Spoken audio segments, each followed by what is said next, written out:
Friends, welcome. अचानकच आमचा फालुदा खायचा प्लॅन झाला. ते कसा ते सांगते. आम्ही जेवण करून असंच फोन बघत बसलो होतो की दोघांचंही अचानक मन झालं की चला आपण बाहेर जाऊन फालुदा वगैरे खाऊत. पण टाइम खूप झाला होता, तर माहित नव्हतं की आम्हाला फालुदा भेटेल का नाही. तर आम्ही फालुदाच्या शोधामध्ये निघालोय.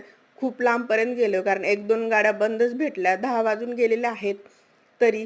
पण एका ठिकाणी आम्हाला फालुद्याची गाडी भेटली, दिसली, तर खूप छान वाटत होतं की चला फायनली फालुदा खायला भेटतोय. आम्ही लगेच त्याला ऑर्डर दिली, सांगितलं की आम्हाला फालुदा दे, आणि त्याने पण लवकर पटापट बनवून दिलं. आम्ही दोघांनीही खूप एन्जॉय केलेला आहे, कारण ह्याच्या शोधामध्ये आम्ही खूप लांबपर्यंत आलोय. तर दोघंही खूप छान रिलॅक्समध्ये एन्जॉय केले. रात्रीचा टाइम झाला होता, 10-10:30 वाजले होते. बघा तुम्ही, हैदराबाद डिचपल्ली रोडला आलोय आम्ही, एवढ्या लांब आलोय फालुद्यासाठी.